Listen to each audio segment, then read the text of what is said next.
All right, everyone, we're back in the Colosseum. Today, we're with someone who is very, very well known to the world of powerlifting, probably in the fitness industry in general, and that's Mr. Micah Marino. I said that right? Yeah, Micah Marino. Right. So, a lot of people don't, but you did. So Mike's a really cool guy, man. I tend to start these conversations off with a story, and I'm going to tell you guys a quick story on why I respect Mike so much and why I'm essentially honored, literally honored to have him on the show today. Years ago, and Mike, you might remember this, I'm sure you probably do. Years ago, a good friend of mine gifted me with a training session with Micah and Steph. At the time, I wasn't really even competing. I just started thinking about doing powerlifting, had almost nothing. I knew nothing about powerlifting, really. I was very, very, very, very much a novice. And I happened to be in Vegas that weekend, I think, for the Olympia. And Micah and Steph were gracious enough to let me come in and do a training session with them. And I remember walking in, and I knew Steph vaguely just from seeing her around, just via social media, basically. And to be completely honest, I didn't even know Micah. That's just how removed I was from the sport. So I walk in, and I recognize her. Of course, I dap her up and everything because I'm a fan of hers. And then I see Micah off in the corner, kind of chilling. This super suave dude. I think maybe had the shades on. So I'm a little intimidated, to be honest with you. I'm a little intimidated, but I'm like, all right, shit. So we're in the gym. They put me through a really cool training session, taught me a lot. Most of my beginning techniques and most of the things I started out learning in powerlifting, I started that day with them. I never had anyone really give me any true technique on how to truly lift until that day. So I had a real cool training session. We benched a little bit, which at the time was my favorite lift. And then they bust my ass on squats. Like I was tired of shit. But it ended up being a real cool day. And so now fast forward to a few months following that, and I'm competing at the Kern US Open for the very first time, which I think is 2017. My first time on a big stage, completely out of my element. We're in San Diego. I'm from fucking Alabama. So like I've never been to Cali, I don't think really, but San Diego anyway. There are always big names, people I've always seen and admired online. And I'm just like there by myself, me and my coach first, essentially. And I know you might not remember this, Micah, but I was off stage to the left, getting ready to go up on stage to compete that day. And I was trying to not look out into the crowd because I was like, if I look out into the crowd, I'm gonna fuck my whole head up. Yeah. And I did. I got on deck, I'm sitting on the side, I looked out to the left, and I saw you and Steph. And it's really cool, bro, because when I saw you guys, you kind of gave me a bit of a nod. And I think Steph made it the same thing. And bro, it made me feel so much better that day because I saw you two people who I knew and highly respected. And it meant a whole lot to me that day, man. So of course I bombed out that day. I sucked, but I've been there, bro. And I think even after the meet, you may have like kind of consoled me a bit, like, bro, it happens, don't worry about it. So that's why I respect Micah so much, man. He's a super cool dude. If you who don't know him personally, you might get a little bit of a misconception of his personality. Just follow him online, which is why I want to get him on as well. He's really, really cool. And I didn't know, bro, you've been competing for fucking 15 years. I looked at your man. Yeah, I've been doing it. My powerlifting career has been almost half. I'm 31 now, so half my life, man. I got you. Now I see your first competition was in Missouri. Are you from Missouri originally? How did that? Yeah, I'm originally born and raised in St. Louis, Missouri. Okay. Yeah. So way off topic. So Ozark's really a place. Yeah. All right. I never knew that. The TV show. Yeah. Yeah. So it's actually it's funny because like my uncles have like cabins and stuff there. They but it's like 4th of July, like it's the place to go to. Like, yeah, it's real. Sweet. Now, cool TV show too. What brought you to Vegas, man? How long you been in Vegas? Well, I've been in Vegas, I want to say 7 years. So Steph moved out here before me, and she's originally from New York. She moved out here, and then I was prepping for the LA Fit Expo in 2015. 2016 because it was January. And I did it. I ended up getting hurt, but whatever. I still broke some world records.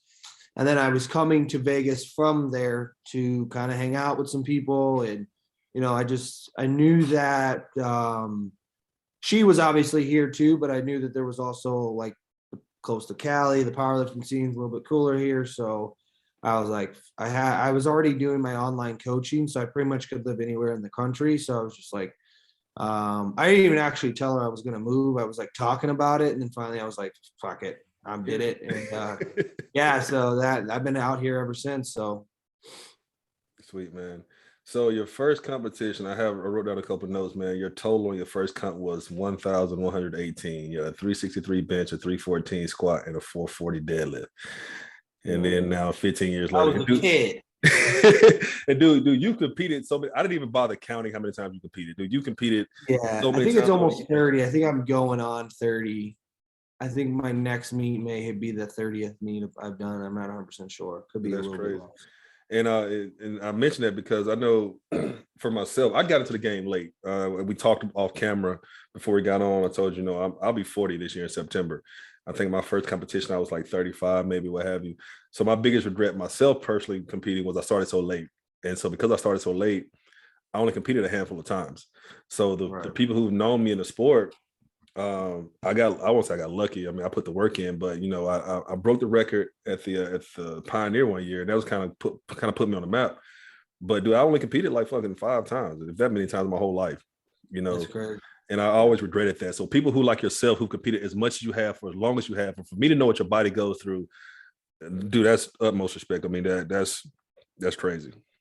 Yeah, man, my body definitely, I mean, it's been through it. I also started, supplements at a younger age. So, I played football, so my body's been, I've always been an athlete too. So like started playing hockey at like 4, started playing like, um, I was on a travel hockey team, like literally had no like real childhood just because I was so involved with sports. And then my dad was a powerlifter too. We literally had like a home gym in the basement. So I always kind of just went down there and watched them. And, I actually started lifting weights when I was 12.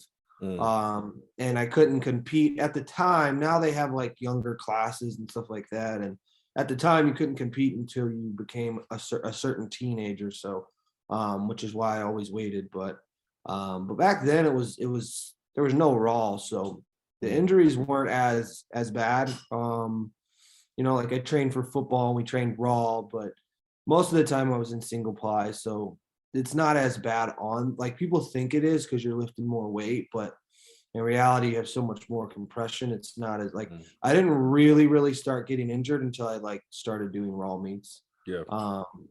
Half my career was single ply, multiply. I mean, I only did a couple. I think I did 2 multiply meets. Most of it was single ply, and now it's obviously raw has gotten so big. But it's cool to be in the sport at my age and at my time because I've watched it go from like nothing pretty much to now like where it's going and stuff like that. It's just to be able to be involved and see like. And a lot of like yourself, a lot of these people 5 years ago, powerlifting was still pretty big. So it's like, this is just what it was, but people don't understand like, and then people will still like complain about it to this day. And it's like, dude, 10 years ago, 15 years ago when I started, like this shit it wasn't nowhere near to where it was. You go to a meet, you're the only weight class. Like there was no money. There didn't exist. Yeah. No, the biggest money meet was USPA nationals, and it was like $500. Like that was it. There was no, and even then, dude, like the first USPA nationals, there was no raw lifters at all. Like we made fun of the 2-3 raw dudes that showed up, and now there's days of, there's a full day of females lifting. Like then there was like a couple girls. Now it's like it's crazy how big.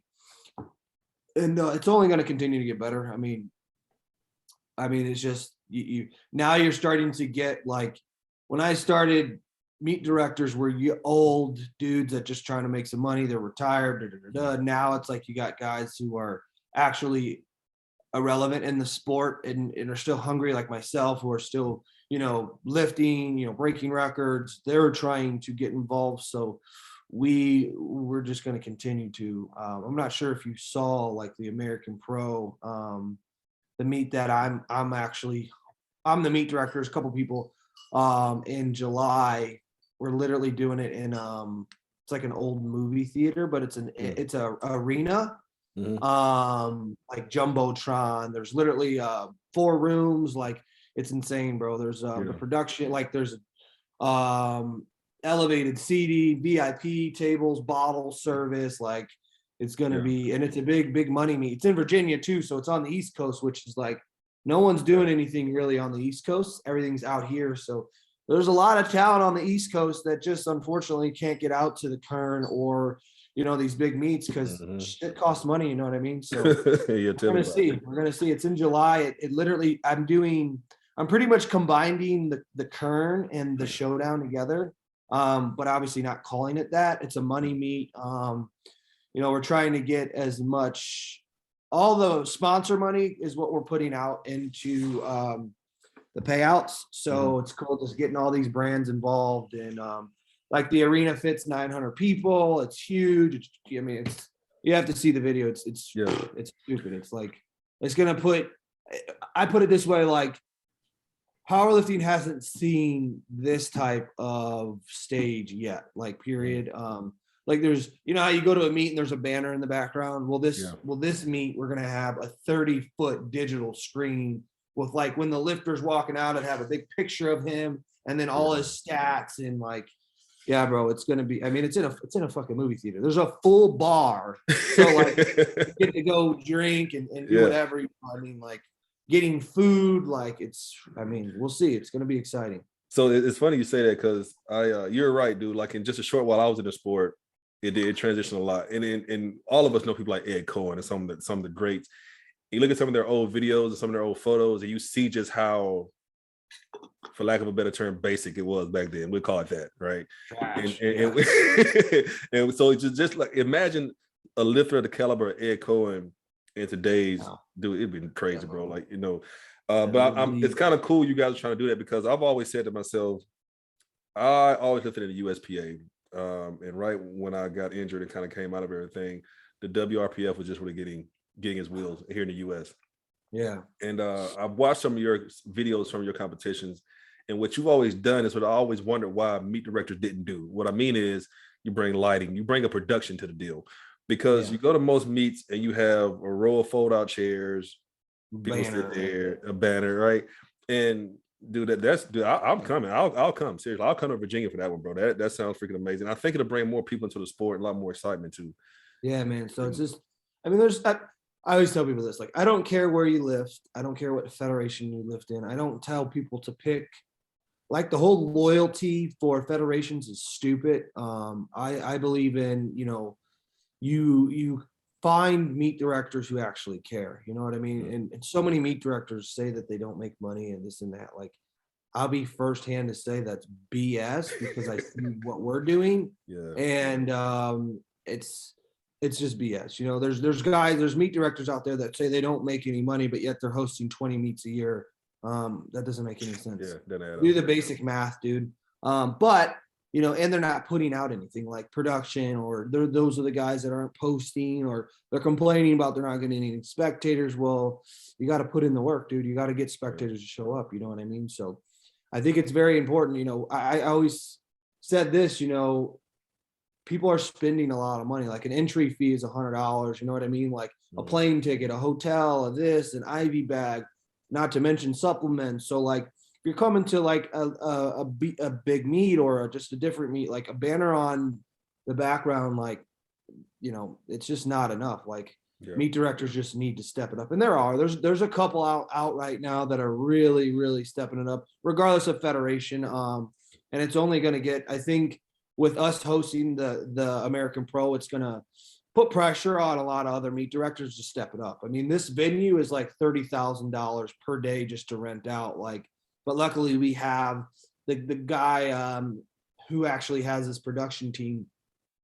This guy has like $500,000 in like lights and like digital screens and like, dude, crazy. But he lives in Virginia too, so that's why we're going there. But he knows the guy that owns the arena, so it's really, shoot, dude, we're trying to do everything like VIP tables, like floor seating. We're actually going to put the platform in the middle. We're going to have seats all around the platform. So it's, VIP, like floor seats. So now it's like, think about it. You go to a meet, like as a spectator, you know, which I've done both, you know, I've spectated, I've coached, I've competed, whatever. But I just pay attention to people, and people just, you know, spectators are just bored. You know what I mean? It is what it is. Like if I'm coming to watch you, bro, like I'm going to be sitting a lot. You know what I mean? Yeah.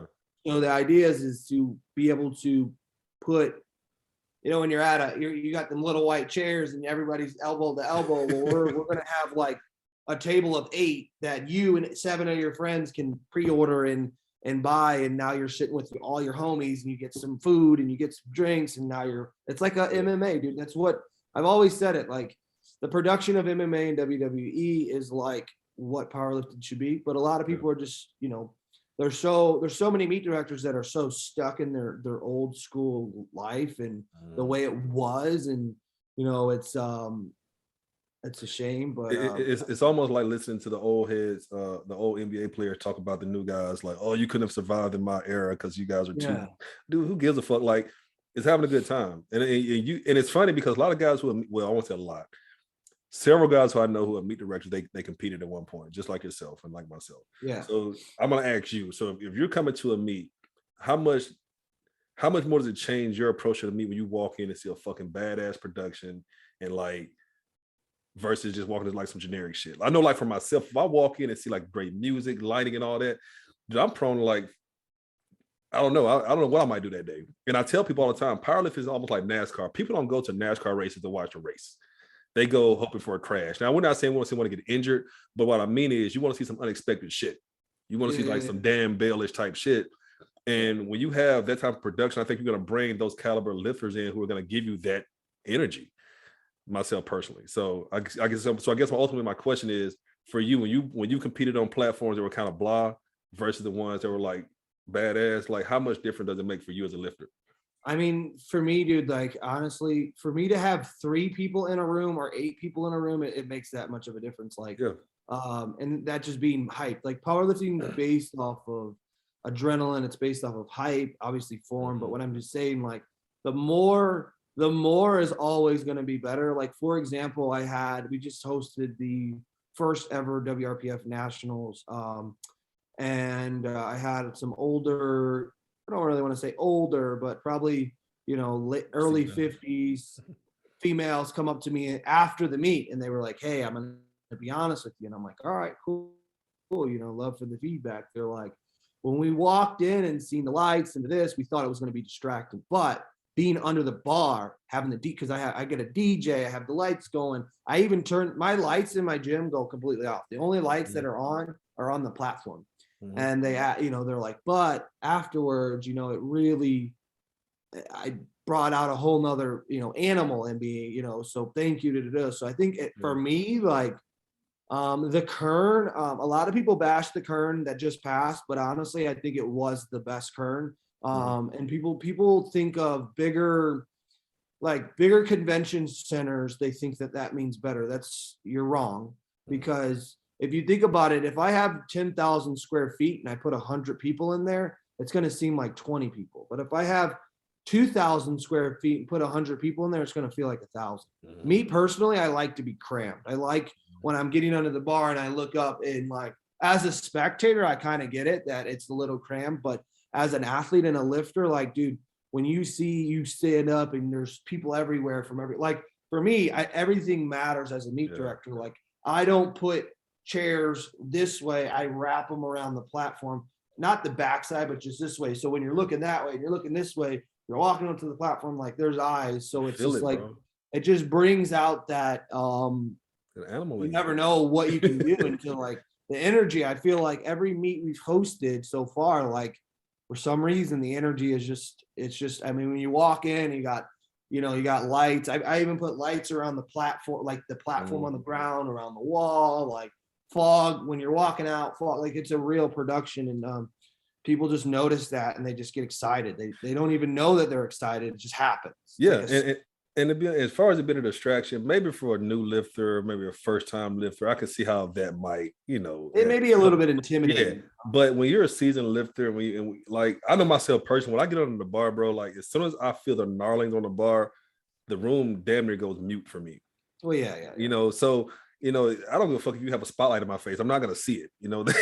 You know. Yeah. But I get it. But I'm glad you guys are bringing a different look to it, man. I think you guys are definitely setting a tone for what a lot of people are going to kind of follow suit. So, I think it's awesome. I wish I lived on the West Coast to be able to come to some of your meets a little more often. Well, I've never been in one, obviously, but I would love to try to come to one at some point out there in Vegas. Yeah, I think also it's more about just everybody's so used to a certain standard, and like when people do something different, it's like I don't know, like people are like this American Pro, dude. The amount of people that are excited about it is crazy, but there's also you get those couple turds that are like, it's all talk, and it's like, dude, nothing I've done has been like. I'm an athlete that's just trying to do better for the sport. Like, and obviously this is business, and I'll be the first one to say that I'm here to obviously make money because this is what I love to do, but at least I'm making money off of what I'm loving to do. I'm not that fake ass meet director who's gonna be like, oh, I lose money to host meets. No, you don't. You're an idiot if you say that. You just want people to feel like almost sorry for you because you work so hard to host meets, and I mean, you just kind of sound stupid. If you lose money, don't say it. You know, just be quiet. Like shit, keep it to yourself. But for me, it's just about, man. I mean, just getting involved and making sure that, like, when you come to my meet, dude, the main thing I say is that the athletes come first. And that's true. You know, a lot of people say it, but you got to actually do it. You got to actually, you know, make sure that like the littlest things matter, you know, making sure the warm-up room's clean, making sure that there's only a certain amount of people in the warm-up room, making sure you have the same bars, making sure you letting the athletes know 10 weeks out which bars are going to be using versus like some federations that you get to the meet and then they want to switch a bar on you. Like that's a big difference. That's like, I played hockey. If you give me a different stick, the game of at the game, shit's going to be a little funky. You know what I mean? Like, and it's that easy just to write an email saying, hey, we're going to be using a 25 kg kabuki squat bar or a row, whatever. Like people can buy these bars. It's not like they're not on the market. So like you make sure you let these athletes know, like, hey, we're going to be using a monolift. Hey, we're going to use kilo. You know what I mean? Like it's that easy. It's just, I think it just comes down to not being lazy. But for me, and it's just easy because I truly love the sport. You know what I mean? I truly love powerlifting. I truly love it. So it's almost easy. You know, it's not even work anymore. You're making me want to come out of retirement and come compete that meet. I need to quit saying retirement. I feel like a douche saying. You're just taking a break, bro. I'm taking a break. There you go. You'll be back. But I will say, so your whole energy around what we just talked about, what I want to transition into next. So your movement, I call it a movement. Fuck humble. You're very, very adamant on that's like your movement. And me knowing you, well, I don't know you extensively, but for what I've gotten to know of you, I'm pretty sure there's more meaning behind it. So what does the whole fuck humble mean to you? Because you're very, I have it actually tatted on my arm. Yeah. I actually have it tatted on my arm. Honestly, dude, like a lot of people get it wrong. They think like there's a difference between, like, I have fuck humble and cocky strong. There's a difference between the two. There's a difference between being a douchebag and, you know, like humble to me doesn't do anything for me.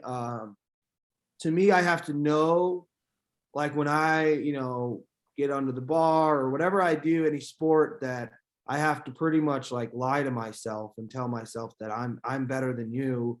I'm here to win. I'm not here to lose. Like nobody's as good as me. Like those are the things that I have to say in my brain to really bring out the best of me. And that's really what it's about. It's not about like being, I mean, yeah, I'm cocky. I'm just confident. Like confidence, you have to have that, especially in a sport like this. Like I know some amazing athletes that just don't have that confidence, and they get to the meet and they choke and they this and they that because they don't believe in. I mean, they need to believe in themselves, but they just don't have. You got to have that extra little like craziness for the sport, because that's what it takes. I mean, you can't get under the bar and be like, oh, you know, be humble and like. I mean, sure, I'm not hating on people who are humbled. Like honestly, like in a way, I'm kind of humble, just of where I've been and what I've come through. But like my slogan is fuck humble, because I only get one shot at this and I'm the best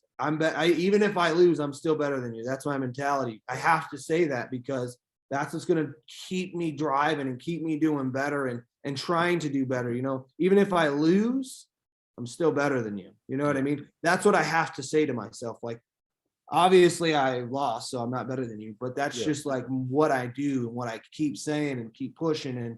And you know, it's been like that my whole life, dude. Like, even in growing up playing sports, like I would get so mad and I would, you know, I'm better than this person. I'm better than this person. And it just kind of stuck with me. And I mean, if it ain't broke, don't fix it kind of thing. You know? It's funny you said it because you're right. A lot of guys do, you know, they do portray a humble demeanor. If people follow me, you follow me now for a while, I'm humble, but my humility, I think, is a lot of what you just said. Me telling myself I suck, it's kind of a sadistic way to look at it. It's what makes me get up every day to want to be better. Yeah. So like that's kind of, you know, and so, but it's funny because a lot of guys who try to portray a humble demeanor, I'm not saying they're not humble, but to be a power lifter, you have to be different. Sure. To even want to be a power lifter, you kind of have a little, you gotta like you gotta be a little fucked up. And I don't know if that coincides with humble, I'll be honest with you. Yeah. So somewhere deep inside even those people, I think there's a switch there. They're like, you know, I'm a badass. It's time to, it's I mean, and everyone, whatever they want to say, in a way, they're the same way. They just don't want to say it out loud. Like when they get under the platform, and you can see, bro, you can see when someone comes into a meet and you know, like, dude, when people like, and I'm not, you know, saying this to brag or whatever, but sure, take it whatever you want.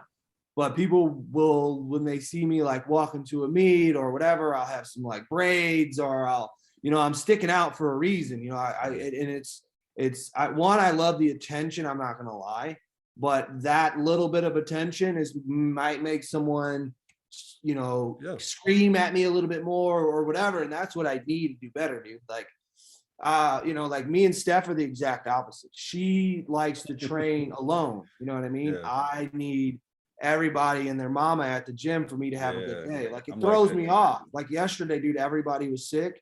And honestly, I didn't have that good of a deadlift day. It's just like, but I've also played sports. Like I grew up as like a really good hockey player, like national champions. You know, I was a really good running back. So like I went to, in St. Louis, our high school was like a huge football school. So I'm used to like tons and tons of people are showing up and cheering. So like now in powerlifting, people and getting 200 people to show up, you know. So for me, it's you know, like you can see when that's a bad dude, like regardless of being, you know, I'm gonna fight you or fuck you up. No, like that dude can carry it. Like that dude's here for business. You know what I mean? Like you see that someone gets under that bar, dude, you're like, oh, okay. But and you can see someone who's like a little nervous when they get under that bar, and you're like, dude, and it shows. Come on, you know, step it up. Let's go. It's time. You know, hit that switch or whatever you want to do. You know. I tell you what's funny, man. The first time I competed against, no, it may have been the second time I competed against Yuri. I think the first time would have been that current that I bummed out on, but I bummed out, so shit, I didn't technically compete against him. But the first time I competed against Yuri, he was at the Pioneer. And you talk about that whole, like, he's a badass. Yuri's very quiet. But Yuri has like that fucking like Russian assassin, like. Yeah, bro. That dude like, walks around, you're like. Yeah, it's like he doesn't say shit, but it's like he's just different.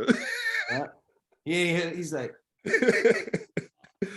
I know, right? The way he sets up and the way that's confidence, though. That's cockiness. That's that fuck humble in him. That's like, y'all are about to watch me do what I do.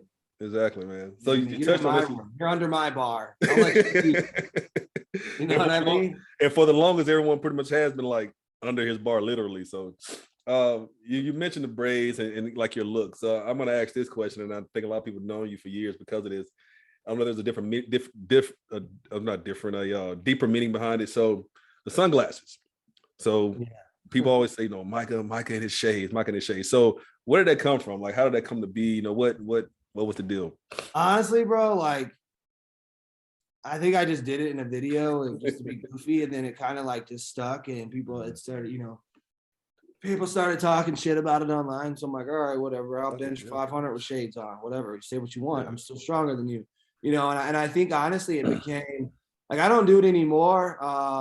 But it became just a thing for me. And it was like, it's gonna, people are gonna talk about me, and I don't care. I'd rather you have my name in your mouth than not talking about me at all. Means I'm doing something right. But honestly, like the more I wore them, the more it was like it helped me build like an image of like confidence-ness, like can I walk into this gym with glasses on and not like get punked? Like people might say some stuff online. When I mean punked, I don't mean like beat up. I just mean like, hey, you dumbass, why are you wearing glasses? Like no Yeah. one, the demeanor of me walking in with shades on, people just be like, the fuck? And I did it at the hybrid showdown, bro. The first hybrid showdown, my first meet back in 5 years. This was, I think, 2 years ago. This third one or whatever. I don't know. Yeah. I came in braids. I came in, diamonds in, big ass beard, shades on. As I'm walking the way in, shades on. As I'm walking the warm room, shades on. And just for me, it was like, this is my confidence booster. Let me just do what I do, and you do what you do, and be humble in the corner. I'm gonna be loud and be aggressive, and and I think it helps. For me at least, this is what it is. I mean, I venture to bet no one's ever said anything to you in person. So, like you said, no, I mean, no, that's the funny thing. People, and I'm not like a badass. I'm 5'5", dude, but like, I mean, I'll scrap, but I don't want to. But it's like, people will talk shit online, and then it's funny because people, like, I've had people come up to me and be like, you blocked me on Instagram, and then they want a picture. I'm like, well, yeah, you probably blocked you because you were wearing your mouth. Like, I don't have time. I had to have one time to meet this one kid. He was like trolling me one day, and who the fuck is this guy? So I finally went to his page, and lo and behold, he had asked me for a picture like 2 years before that, like at a competition or some shit. I'm like, dude, like 2 years ago, you were my buddy, or you were a fan, and then now, whatever. So, next thing I want to get on, and I know when you and I talked for the first time, that time I trained with you and Steph in Vegas, you told me a little bit about this, and I'm sure you've shared this in other interviews with people who hadn't heard about it. Fight or quit, kind of the backstory with that, what it means for you. And I want to kind of transition that into you starting your own gym and all that jazz. So for those people who don't know, you want to tell them a little bit more about what fight or quit is, and where it came from, and your motivation behind it? So me and Steph started a clothing company, and I want to say this is about the third or fourth year. And we knew what we wanted to do. We knew we wanted to start a clothing company. We just didn't have a name for it. And I don't know if she said it or I said it. I mean, but something along the lines or like fight or flight kind of deal. And it's funny, somehow we just said fight or quit, and it clicked, and whatever, and we just roll with it. And then like years ago, when I was like a teenager, my brother got a tattoo on his shoulder, and it's a fist, and it's like all bloodied up, and then it says fight or quit around it. And I guess that's kind of been how I lived my whole life, where I mean at a young age, at 15, I was kicked out, and I had to kind of figure out ways to, I still played ball, so I had to go to school, I had to work, I had to pay rent, I had to sleep in my car, I had to do whatever I had to do. So I think what it means is exactly what it says, every day, and it can relate to anybody, you know what I mean? Like, which is why we don't have like a power lifter on our shirt. We have clause that, that says fight or quit, that shows like you've been through it, and, it's literally fight or quit. Like you, 100-year-old, someone who's going through cancer, someone who's in COVID, someone who's doing this, they all have, it's your choice. And for us, like, to me, my whole life's been a fight. You know what I mean? Yeah. Even to this day, we're successful, we're doing great, we're having a good time. But like at any given day, this could be over with if we stop, quote unquote fighting. You know what I mean? Yeah. Then we started the brand. We're like, all right, bet. We want to start a brand that can actually help people. You know what I mean? Instead of, sure, we want to make money, but when you look down at your shirt and it says fight or quit, or it says just fight, or it says, we got plenty of shirts, fuck humble or cocky strong. Every shirt we sell, never settle, like it grind. Like these are things that could, you look down your shirt, you're like, all right, yeah, I can't put this shirt on today, or you're getting ready to go in the gym, and you're looking through your shirts, you see Nike, and then you see a don't quit shirt. You're like, oh, let me put that on today. Cause like, you know what I mean? So it's more about like, sure, we could throw pizza and do all types of what all these other brands are doing that are, you know, catchy, and they make money because it's funny, and donuts and this and that and pizza. And we want to be like more real about what's really going on in your life, and try to help people to let them know that, hey, I'm wearing this shirt. This means a lot to me. Like it's a lifestyle pretty much, you know what I mean? I definitely think the brand definitely fits you, your demeanor, and who you are as a person. I can honestly admit, you know, my first time meeting you, which I described in the opening part of the interview, you've been the same person ever since I met you. So from the day you didn't know me, you were like Micah Marino, and now like even when I follow you online, it's like it all coincides.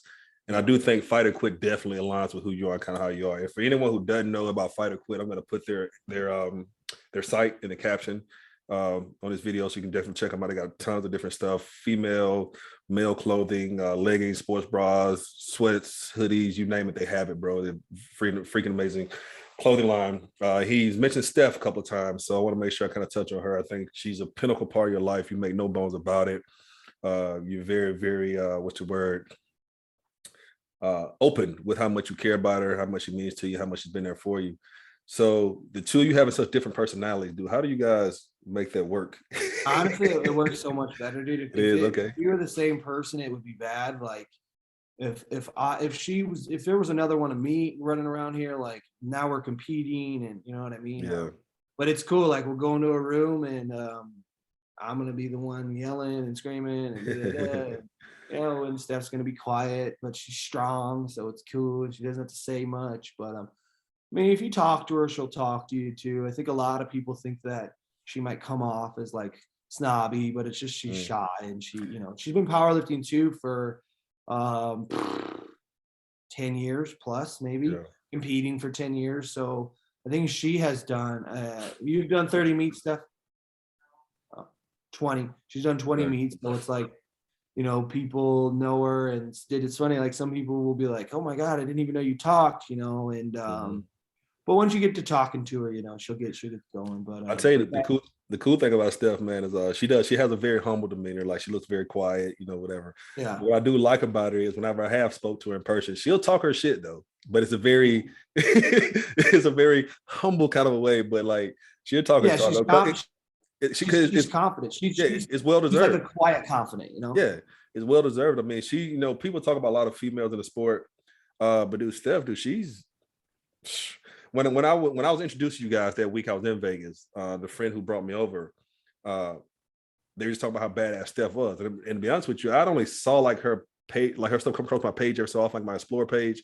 But I went to her page that day to see, you know, just how accomplished she was. I'm like, dude, she's badass. But she's, again, just two different personalities, but yet still kind of the same, you know, I guess lineage, if you want to call it. Yeah, and the crazy part is a lot of people don't understand that she goes to all these big meets, and you know, she may not win them all, but she's lifetime natty, dude. And that's no, like, I'm not bullshitting about that. Like this girl just started like taking pre-workout, and like she's looking at the ingredients. She takes pride in being, you know, lifetime natty, and still to be able to keep up with, you know, these girls is insane. You know, I mean, she could easily just stay in the USPA and go to these USPA nationals and worlds, claim to be a national champion and world champion when she'll beat the boys in her weight class. You know what I mean? So until some of these tested girls step up, like Steph has to compete where the she wants to go, where it's going to be a little bit you know, there's some competition. So it's honestly, she does better in those meets. Like when she goes to like nationals, and it's like it's hard to show up when you ain't nobody else showing up. You know what I mean? They're all at home. You know, it's hard to on her level. It's like, but when she goes to these big meets, it's like, all right, you know, there's girls out here that are, you know, just as strong as me, or if not stronger. So I have to, you know, they're going to outbench me for sure, or out squat me. I have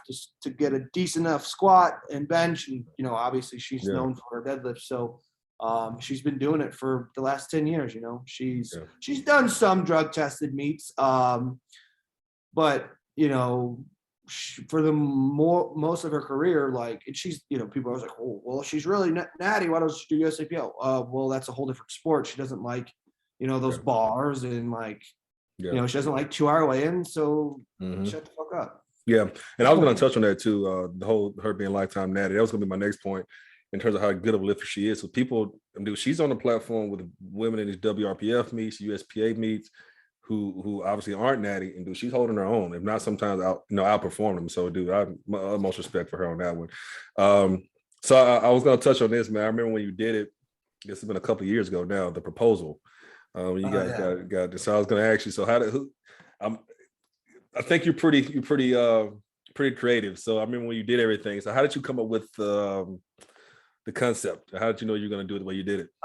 So it was kind of funny how it worked out, because we had planned. So I did it at the airport, and I had told her, hey, let's go, because her family's from New York. So I said, hey, let's go.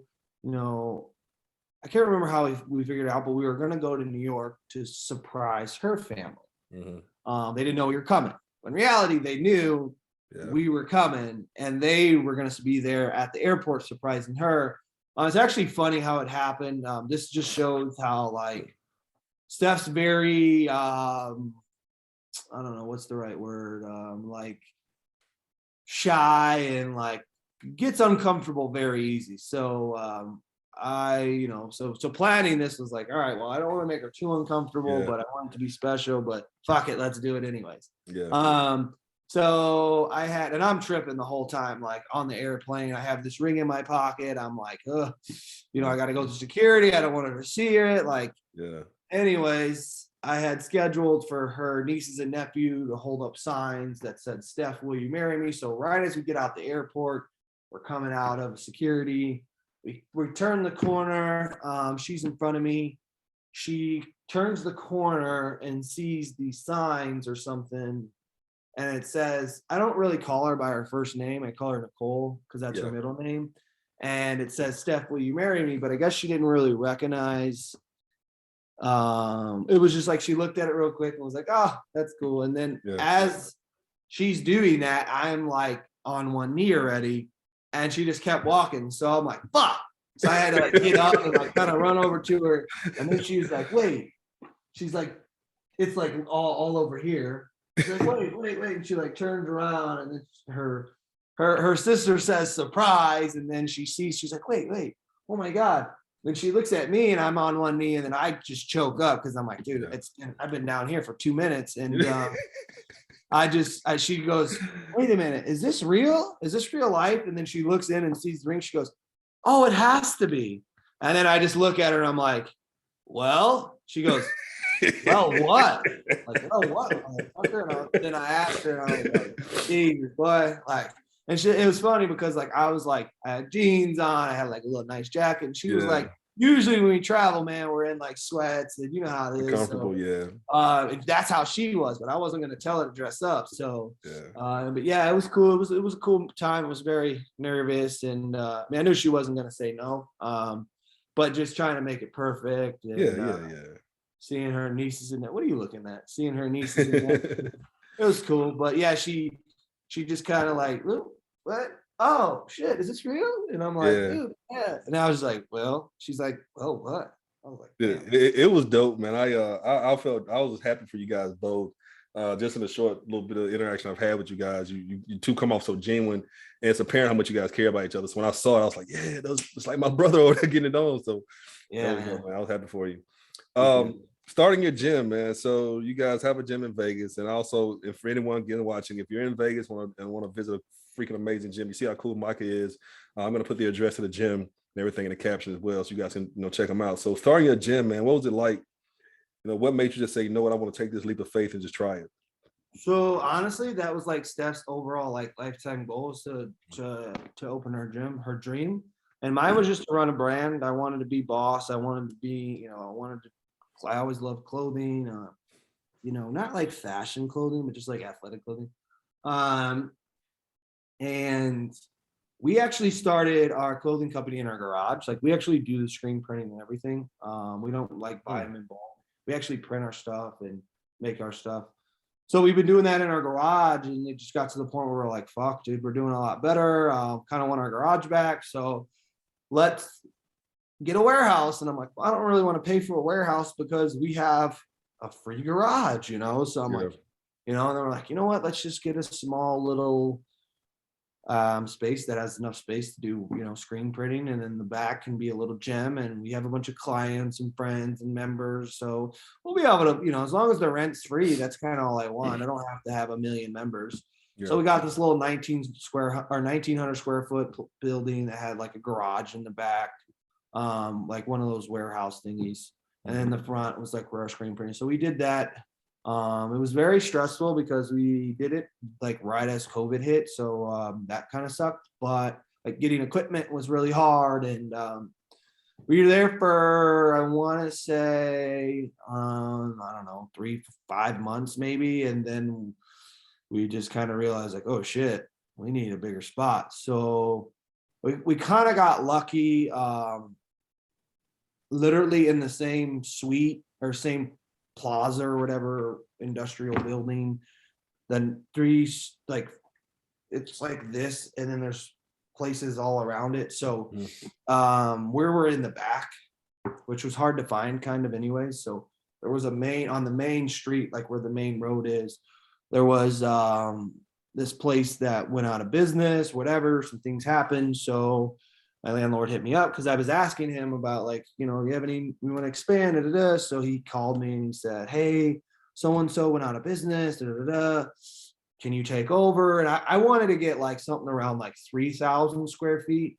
I think that would have been cool. But we went from 1,900 to 6,000. So it was like, we were nervous. We were like, oh my God, like the rent like quadrupled. And, you know, but now we've been there. This February will be, I want to say, a year that we've been in the new spot. And it's just, I mean, it's been really cool. Now we have like a big old gym, all the equipment you need. We actually are, you know, still buying new equipment all the time. You know, for as far as accessories. My main goal was just like powerlifting. Like, there's so many gyms out here, and no disrespect to them, but they all want to do the hybrid, not hybrid, but I'm saying like a hybrid gym where you have CrossFit, powerlifting, bodybuilding.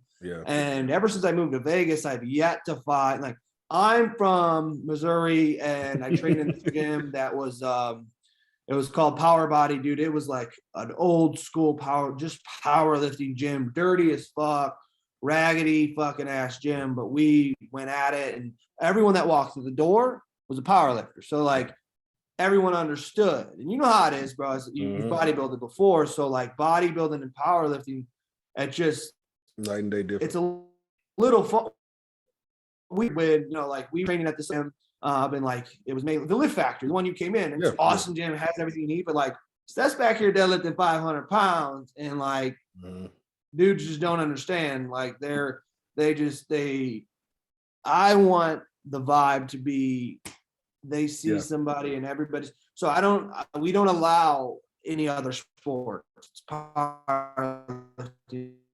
like we're private, so everything in the gym is just stuff, but we're getting more accessories for our power lifters.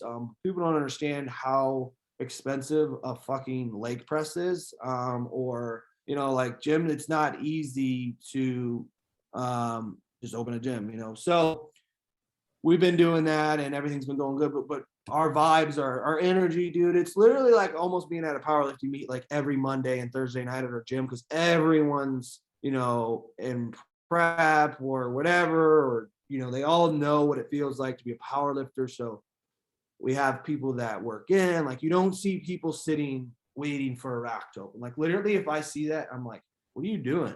Oh, I'm waiting. Dude, there's 7 racks here, just go work in with me.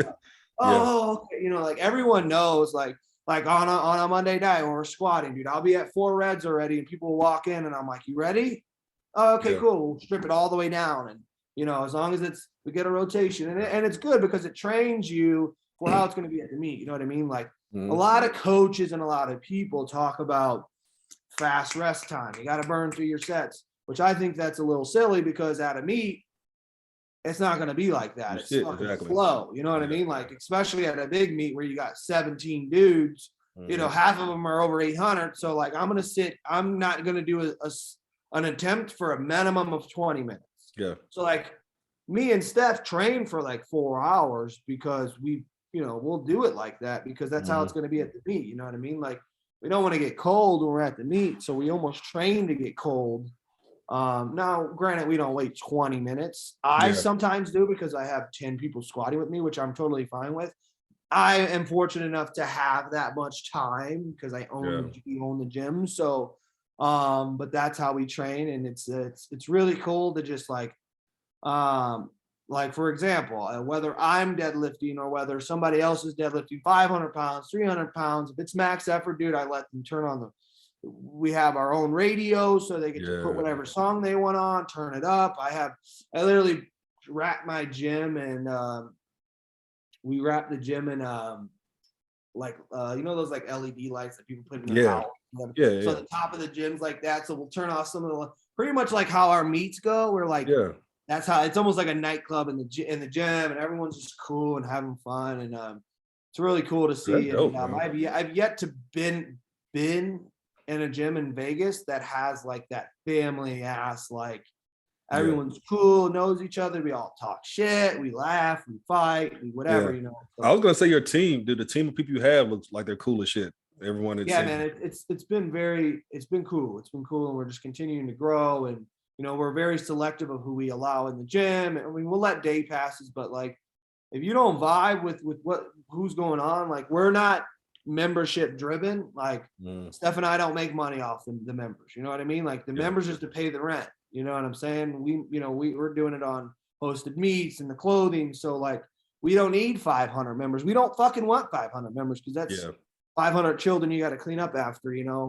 Like Steph literally cleans the gym every single day because that's she's like that. Everything has to be clean. She's very this needs to be where it goes, and this, which is cool because like the gym's clean. When you walk in, like it smells nice. It's not like fucking walking into a fucking toilet, you know what I mean? Or spot or whatever. Yeah. So it's been cool, man. It's really fun, and it's cool to wake up and just know that you have your own gym, and especially just knowing where we came from. And Steph and I both came from, I don't want to say nothing, but pretty much like we've had work like growing up in not the greatest towns or whatever, so it's cool. And to know that we've done it, like no one's given us invested in us or given us a loan or like even our equipment, you know what I mean? Like no one's like,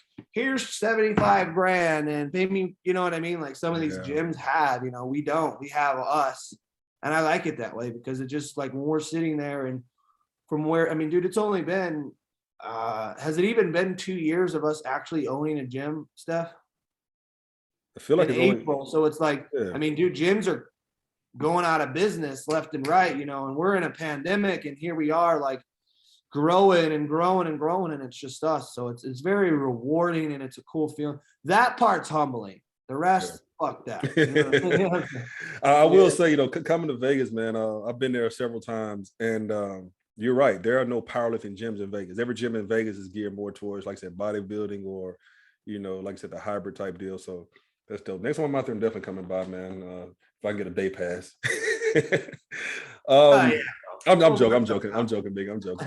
So looking back at some of your old pictures, man. So I know you said powerlifting was always your first love. Did you ever consider bodybuilding? Because I'm looking at some of your baby face pictures and you look like you're little lean. Honestly, bro, like I love like the old school Ronnie Coleman. I would never get on stage or nothing like, dude. I've always had a leaner physique. You know what I mean? Like more like the Dan Greens, like you guys are. That's like your new day power lifter. Like when I started powerlifting, dog, like going to a meet, it wasn't like that. Yeah. Everybody was fat, juicy, now it's thick and abs and quads and legs and, So being that you can relate, let me ask you a question. So being that you can relate to having a lean frame versus a more, I'll say rotund frame, called that. Do you find it harder to stay healthy? Being that you have because myself personally, I have a naturally lean frame. So holding weight for me is always like, it's a job for me to hold weight, as a competitor at 275. So my body's, I don't carry a lot of body fat. I don't hold a lot of water. So Harder. more prone to injury. So do you find it harder to be, to have to prep your body to where you're able to avoid injury? Because That's honestly why in my career right now, I'm kind of careless about what I weigh. I think what hold me back with a lot of my injuries is I always wanted to maintain like the 165 class. And dude, I'm shredded at 165. Like you go back on my Instagram and look at me like weighing in for the LA Fit Expo, dude, I'm like 3%, but like I look like I get on a stage. But yeah, 100%. A lot of people don't understand. Like if you look at some of these dogs that are like that, Dan Green, there's some freaks out there that have been lean like that, and Ben Pollock, all have had some serious injuries. Yeah. Kevin Oak, I think for powerlifting, you need to have a decent amount of body fat on you. You know what I mean? Whether it's 12%, 15%, whatever. I think because, dude, you're just dried out. You know what I mean? Yeah. Like the muscles, aren't made to, and they look cool and everything, but they're not made to do it. You gotta have that water in your body, in your muscles, that salt. You pull all that shit out, bro. It's getting scary time. You know what I mean? Yeah. Which is why I always respected like a Ronnie Coleman or Kai Green, because those guys got at it, and those are the physiques that I loved, and like the way they trained, and they're intense, and they, so that, I mean, honestly, like in high school, I had that bodybuilding, like, I want to do bodybuilder, but I never really got it. I mean, I did one show as like a teenager, but it was like whatever, but I never, the vibe for me, I'm an intense person. So like getting on stage versus competing in powerlifting, like is totally different. And that's what I always say, man. I got asked a lot, like, why didn't you decide to bodybuild? I said, bro, it was no intensity in bodybuilding. Like I respect the sport. I respect the sport. I know people do 100%. It takes a lot to do it. But myself personally, I needed that intensity. You talk about being dry, man. I just think the night I tore my quad, I know for a fact I was dry. I was too dry that night. I was dehydrated. And I remember when I started going to the descend, I don't know if you saw, I posted a video when it happened. When I started descending, I felt the muscle just start to tear apart. And it felt like dry muscle. I mean, call it what it was, so yeah. So I know you guys have a couple of dogs. I always ask people about the dogs. I had Pitbull on a couple of weeks ago, talked about his dogs. So you have 2, right? No, we have 3. 3 years, I don't know. Dog lover? Were you always a dog lover, or did you kind of? Yeah, I grew up with dogs my whole life. So we have Bear. He's like just a big old lanky motherfucker. I don't even know what he is. And then we have Sumo. He's a pit bull, a little jack dude. And then Koa, he is the little one that's always with Steph. I got you. So after having big dogs, Steph's like, man, I want a dog that I can, fly with and take everywhere. So that's Koa. He's like 9 pounds. He was just right here. Koa, you want one? But anyways, yeah, so she takes him everywhere, dude. Fuck. On planes, everywhere, dude. She got a little purse bag for him. He goes to the gym, dude. He greets everyone at the gym. Like everyone knows. Like, dude, it's cool because when people walk in with the sad little face on in the gym, they just got off work. Cole runs up to him, and they like smile and like helps them, So that's that family vibe. Like that dude will be waiting at the door, like shaking his little butt. Like, you honestly growing up, I never really liked small dogs. I even told her when she wanted to get a small dog, I'm like, dude, all right, get a Frenchie. She's like, that's not a, and she's like, no, I want a purse dog. I'm like, dude, they're so annoying. But he's actually really good. Mild-tempered. When we got him, he like immediately, this was like during COVID, so we were going to Stan Efferding's house to train because all the gyms were closed. So she bought him a little playpen. She put the playpen in the garage, and he just like got used to banging weights, and so he never barks. And now he's in the gym every day. So he just runs around, sleeps, hangs out with people, whatever all day. Gets in people's gym bags. He he's just hey, come here. Oh, buddy. So this is Kola. There you go. That's Kola. He's the cool one, and goes everywhere. And dude's like IG famous, but doesn't even have Instagram. Like he's been to Hybrid, he's been to the Kern, he's been to. I know. I saw him a couple times in person too. Yeah, so he's been to all the meets, and people will be like, "Oh, that's Koa." It's like we just, probably could make an Instagram, but it's like, dude, we have enough going on. Racking up jet miles. So I got two more questions I want to ask you, man, before I let you get out of here. I'm going to try to segue back into powerlifting a little bit. One of which, talk about how you guys try to create the atmosphere in meets. And something I think I've been somewhat fond of if it's done right. And I know I messaged you a couple times, I think last year maybe. You and Juwan. Juwan's here in Alabama. You guys have a little back and forth. And I know Juwan. Juwan. Oh, yeah. Juwan. So you guys are very similar in personality. I know Juwan. He's a great lifter, obviously. Still coming to his own, I think. But I mean, in his short time in the game, he's done well too. Do you think the sport does well? You have some of those, I don't want to call them rivalries, but we come to a competition, we have some of those head-to-heads going. Do you think it helps the sport? I mean, dude, people are too soft in this sport. Like, it's not like me and him are cool. We shake hands, we talk, but it's like, think about it. Like the best, like this is the one problem with powerlifting, right? Okay. Everyone talks about I'm a pro and I'm this, and we need to get it. We need to go mainstream and it's like, all right, bet. None of y'all are ready to do the work. Like, none of y'all are ready to do a Conor McGregor, Floyd Mayweather talking shit. Like, that's what's gonna get. That's what sells tickets. What's gonna get us to pro level of spectators, right? You need 3,000 people to show up. You need 5,000. Like, it's not gonna. The strength is there. Like, we're only gonna keep getting stronger. The numbers are there. Like, world records are being crushed, and that's not gonna get us there. No one. I mean, in reality, like the average person who's on, like, say for example, a lot of powerlifters are getting posts on SportsCenter and ESPN. Go through the comments, and it's ridiculous. Like, people don't understand it. So that's trash. It's like, I don't even want to get posted on ESPN. Like, save that shit. Yeah. But those are the kind of people we need to be involved, like that, like shit talk. Like, dude, so we're doing a meet in May, the FQ Classic 2. I'm going to do a press conference. So after you weigh in, that night from 6 to 8, I'm making everyone dress up, slacks, whatever. I'm going to have like a little red carpet where people can like take pictures by the banner. And then we're going to have a live press conference. Oh, Dan Green used to do this at Boss of Bosses. Yeah. Have everyone sit up there and we're going to ask questions. And dude, I promise you, I'm going to become the Dana White of powerlifting. I'm talking shit. I'm going to be on there. If I see you squatting high, or you're going back and forth, like me and Juwan going back and forth online, like, none of our shit talking got like to the point where it's like, let's meet in the parking lot. That's the problem. People are too soft. They want to start throwing hands. I'm like, exactly. What the fuck, dude? I'm just talking about powerlifting. It has nothing to do with anything that you're talking about. Like, I'm going to try to get that out of people. I hope someone takes a water bottle and chucks it at me. That would get the average person who knows anything about powerlifting to watch. Right? And I think you hit the nail on the head. People always try to say that powerlifting can't go mainstream for the same reason bodybuilding can't, because of the supplements. Bullshit. In my personal opinion, society likes to see, again, the extraordinary shit. So the subs, people are going to talk about the subs. It is what it is. But at the same time, they're still going to be wowed by it. So I tell a guy, would you rather see a guy walking? I saw a meme one day that said, I hope no one takes offense to this.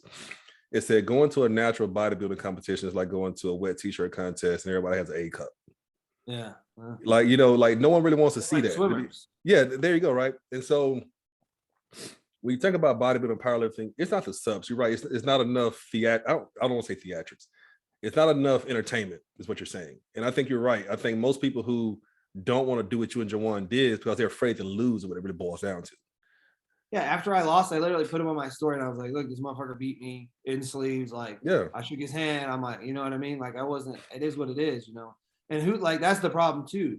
Instagram's gotten people so soft that they think they could just write a comment and like say what they want. And it's like, bro, like if we just hyped each other up, like a lot of people please don't post me that I'm doing your meet. It's like, then fucking don't do my meet. Like, I don't want that attitude. Like, and then you want pro level, then you want $30,000 payouts.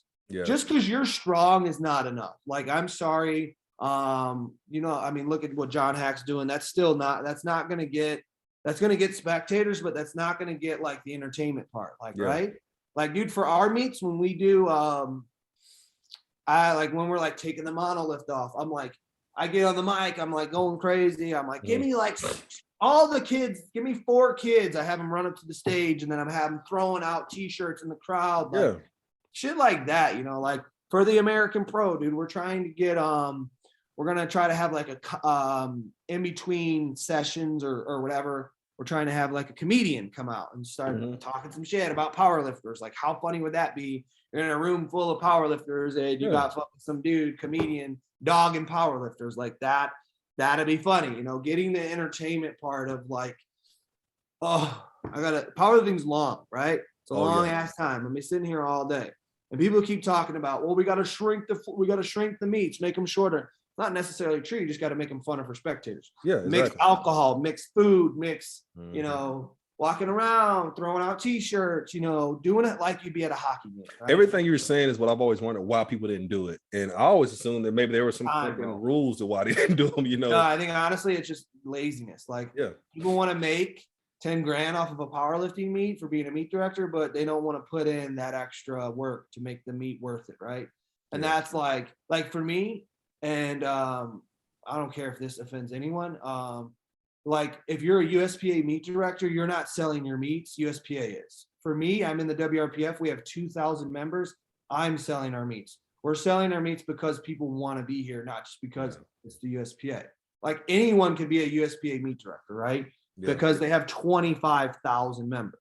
Anyone could be a USAPL meet director. Like you could be a Joe Schmo who has 0 followers and your meets are going to sell out just because of the established that what they built as a federation, right? The WRPF is brand new, bro. We have like 2,000 members. And that tripled in the last like 8 months. You know what I mean? So, but that's when I say don't pick a federation, pick a meet director. You know what I mean? Like there's so many people that are so loyal to so loyal to federations, and then they get to these meets and they have a banner up in the warm-up rooms in a CrossFit area, and they're like, tell me you don't care without telling me you don't care. You just took my $100 and then you didn't post me. There's no live stream. Exactly. Sure, I don't care if it's a state level meet, dude. Like, do that extra little shit. Like people don't want to do it, bro. The irony of what you're saying is behind the scenes, and I guess I can say this now because this shit almost 3 years removed. I was approached. It's like any other sport. You know, when you're hot, you got to strike while you're hot. So I was hot at the time. I just had broke the record, boom, boom, and I was approached. And I'm not even sure Andy knew this happened. Maybe he didn't. I don't know. But Andy, of course, before he got injured, he was ruling the 275s. And it was brought to me and said, how would you like to do a head-to-head against Andy? And we're promoted as, battle. Yeah, I think I remember that. All right. And I regret that I won't say I guess I did kind of somewhat turn it down, but it didn't come to fruition anyway. But I never competed in sleeves before. So the agreement would have been I would have had to compete the sleeves. And just me not really thinking it through, I didn't really want to do that. I wish I'd done it now. And plus, me and Andy become good friends since then. I'll say good friends. We become a lot more cordial since then. Yeah. But before that, it was like kind of a unspoken tension between us whenever we saw each other, what have you. So I think that's what the sport needs. It needs more of those rivalries. But like I said, just good, bring the entertainment. So I'm happy to see you guys doing that, man. Jamal, he's funny personal. It just needs to be done let's be honest. Floyd Mayweather and Conor McGregor probably hang out. You know what I mean? Yeah. Like, you always see those little clips where they're in the ring and they're fighting. And they're like, after the fight, they're like, it's all business, dog. It's all business. If people want this to be pro level status and making hundreds of $1,000s, like I keep telling people this, the strength is already there. That's done deal. It's now needs to be the meet directors. The people need to take an extra step. They need to charge more. Like, people are nervous to charge, $25 to get in. You know what I mean? Like at a pro level meet, dude, you go to the NFL games. You know what I mean? Like, I get it. It's a whole nother level, but how did they get there? Someone just had to just put their foot down and do it. Kind of like what we did with the women's weight classes. The WRPF, like everyone has been talking shit about, the WRPF just made a bad decision. There shouldn't be this many women's weight classes, which is like for males to say that is a little weird, dude. Like you're a male. Why does it doesn't affect you? And you know, everyone wants to talk about stats and, well, look at what open powerlifting's done and this is what it says. Like, okay, that's right. But let's take half of you powerlifters that are saying this don't know what powerlifting was 15 years ago when I started, right? There were 3 girls at a powerlifting meet. Now look how many there are. So what's going to happen in the next 3 years with the WRPF, because now all the weight classes match. So the men and women's weight classes are all the same. Think about it. It's like, how is that fair to a girl who weighs 200 pounds who has to compete against a girl who weighs 350, 400 pounds? Now, I get it. People say the same thing. Well, what about Dan Bell? And Dan Bell weighs 440, and then, you know, the super heavyweights ends at 308. Okay, there's 3 people that are like that. Like, come on, dude. You know how many, like, think about it. How many world records are there after you go over 198 as a female? There's 1. Well, there's 4. You know what I mean? Like, so for girls to be pushing that hard to get on drugs, do all these things to get a chance to break 4 world records versus 220, 242. You know what I mean? Like, obviously we know girls powerlifting has escalated like ridiculous. And here's the thing, dude. People are talking about facts. You go on open powerlifting. Last year during COVID, there was more girls that in a 275 weight class than there were men in the 132 weight class. So do we get rid of the men's weight class? Like, you know what I mean? And honestly, if you think about it, more is always better. Like, more this, more meets, more, like, people always talk about, oh, there's so many federations, it's watered down. Who cares, dude? That just means more opportunity for, let's say, there's no USPA or WRPF in Pennsylvania, but some fucking guy wants to start a federation. That means more powerlifters get a chance to do it, and then they might end up be at the Kern. You know what I mean? Or we just need more. You know what I mean? Doesn't matter how you look at it. More like, and here's the thing: when it comes down to spectators, males don't bring spectators unless you're David Douglas. You know who that is, right? Yeah. I think you did the Kern. He did the one that was in the convention center on the platform. Stage. Yeah. That dude brought like 30 dudes with him. Like, that dude, every meet he does, that boy just rolls deep. But he's the only one. You know, girls, dude. You know, when you go to a meet and there's a girl, they're gonna bring their mom, their sister, their friend, their side piece, their this, their that, their dog. There's gonna be 30 people per family. You know what I mean? Big ass dudes. They rolled like big old dudes who are focused. They're gonna ride with them and their girl to the meet, and that's it. You know what I mean? Sure, they're gonna bring like you're Dan Bell. Like, I'm gonna go watch Dan Bell. What I'm saying, like, there's more opportunities for these females to break records and watch it triple. Watch from now till 2024. The numbers are going to be, it's going to be probably 50-50. Like, dudes are going to be upset because there's going to be more girls than men. You know what I mean? And you touched on something too. Like, you mentioned the Dan Bills of the world, John Hacks of the world, Jamal Broners of the world, who just lift this obscene amount of weight, right? Unless you're a powerlifter, that shit doesn't really register to people, right? So someone like the average person doesn't know. So you have to find a way to sell it better than just, hey, come see John Hack attempt 1,000-pound deadlift, whatever it's going to be. You know, like, you have to be able to sell it better than that. So I completely agree with you when it comes to that, man. Last thing. So I told you before we got started, I don't particularly care to talk about PEDs very much because everybody talks about it. But I do want to ask you this question. Do you think that people are abusing them under the expectations it's going to help them that much more on the platform? And I say that because I do think a lot of people need to realize less can be more in some cases. Yeah.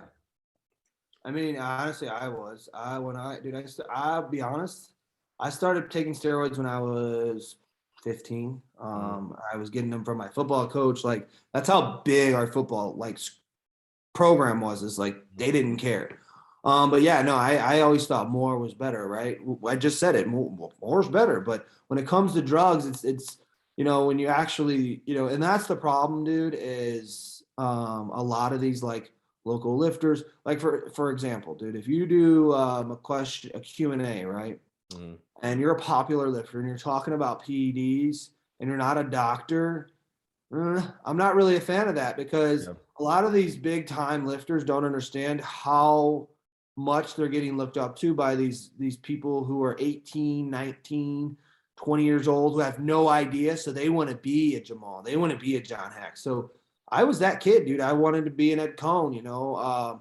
I was willing. I don't give a fuck. I'll take 3,000 milligrams of test. I'll take whatever it took, dude. Like, get me there. I don't we don't think about the actual damage that's going on. I think as pros, I think the drugs have gotten so much better. I think guys are smarter with them. And I think that's why the numbers have gotten so crazy. Because instead of just like back in the day, it was, I'm going to take 100 milligrams, 200 milligrams of D-ball a day and some tests. Yeah. Now it's like the science behind it is like, add this, add a little bit of this, micro dose this, you know? So like as power lifters, dude, you don't need much, you know. Bodybuilding's a whole different world.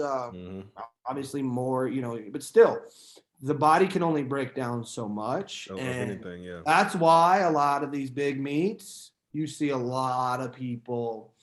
I think yes and no. I think that the drugs have gotten a little bit crazy on the like level of like a lot of these pros saying what they're taking and doing this, but not actually going into detail of like, get your blood done or talk to someone who actually fucking knows, you know, like everybody feels entitled just because they've taken steroids for so long. Like people ask me all the time, my clients, hey, should I do this? And I'm like, dude, I'm not a doctor, but this is how I would do it, you know. But I would never post that on my Instagram because like, I don't know what teenager's following me and looks up to me and, you know, wants to be, and I'm not even a John Hack, you know what I'm saying? Which I know, I'm not saying John does, but I'm just saying there's people out there that are quote unquote pros and they're educated talking about it. And it's like, dude, Stan Efferdine doesn't even talk about it. And that dude, I mean, that dude knows his shit, and he's not going to get on social media and talk about what you should and shouldn't take because he knows how many people look up to him. And but on the pro level, I think that people have gotten way smarter, and they're doing the right drugs, and they're doing this, and they're less is more. But now they're seeing how strong they're getting, and that's why we're having so many injuries. I don't think the injury part is ever going to go away. Because let's be honest, like you have so many coaches that say, "Oh, if you're getting injured all the time," like, and I'm just like, dude, okay, yeah, you haven't been on my level yet. You know what I mean? Like your quad injury, like that shit wasn't because you were ego lifting or like, you know, Christy Hawkins just tore her bicep, dude. That's one of the best female powerlifters ever who trains perfect. It just happened, you know. She's also really lean too. Dan Green, you know what I mean? Like that dude's smart, one of the best powerlifters of all time. You know, injuries are gonna happen, dude. Like honestly, I think powerlifting is probably the worst sport on the body, as far as like joints and ligaments. I'm not saying like damage into the brain and shit like that from boxing and MMA, but like on the joints, like I feel like powerlifting is worse than football. You know what I mean? Like we're not, especially when you get crazy numbers like Dan Bell, you know, like even some of these girls, it's like, you know, you're seeing a lot of injuries, dude. Like when I first started, you didn't see that. You saw like on YouTube that crazy freak accident, but that was different. You know, times have changed. People are smarter. People are getting the program's getting way better. The problem is that no matter how much growth hormone you take or insulin or drugs, like the muscles, the numbers are always going to get bigger and better, but the joints and the ligaments. That's exactly what I was going to talk about. So that's exactly why I never want to make, you know, this platform, you know, the Colosseum, talking about it for exactly what you said, because I'm not going to have now if I have a doctor on, it's completely different, right? Yeah. But you know, that's why I wasn't a big fan of what Rich Piana did. I don't want to say, because I don't want to offend Rich Piana's fans, because I know what he was trying to do with it. But whenever you call yourself being transparent and trying to bring education to it, you have to also remind yourself there's going to be a handful of people who aren't going to see it that way. They're going to say, fuck it, I want to do what he did, right? You know, and they're not being properly educated. So I think you're exactly right. And also, too, muscles grow, muscles get stronger, tendons and ligaments. So, you know, your body's not designed to put 900 pounds on his back or, you know, 800 pounds on his back. That's not what the body's designed to do. So I do think people need to be a lot more cautious. And I will encourage people. I know it sounds so cliche, But if you are doing PEDs, man, get your blood work done. Get with a doctor that you can be transparent with. Get with a doctor who knows his shit about that type of life, because more is less, or less is more. Like, exactly, man. if you're gonna do it, fucking don't do a lot. But I Michael, don't mean, when I say joints and stuff like that, they never get stronger or they never get bigger. yeah. I mean, there's movements to strengthen them, but like it's never gonna be what it's like when you take an enhancement drug for your muscles. Like, yeah, exactly. Until there's an enhancement drug for your joints, like people talk about peptides, which I'm not really a fan of. I don't know. I have my people that help me talk about them. Yeah, some people like them. I'm like, yeah, I mean, I don't know. I don't think there's enough. It's like SARMs. There's not enough. There's not enough science on it. You know what I mean? Yeah. But I kind of just listen to my team and what tells me to take and what to take, and whatever. Again, I'm not a fucking. I'm a meathead who barely graduated high school. Like, why do you want to ask me? Just because what I've done don't mean I know what the fuck I'm talking about. To everybody, man. Well, Michael, bro, I definitely appreciate you being in the Colosseum, man. Anyone who's watching, anything we talked about, websites, his IG page, his gym's address, everything we talked about will be in the caption if you want to visit them. They're out in Vegas. He and Steph are great people. They're super cool. So check them out. Definitely follow them. Michael, bro, I definitely appreciate you being on, man. Gracious. Yeah, man. Appreciate you. It was fun. And tell Steph I said hello. Will do, brother. All right, man.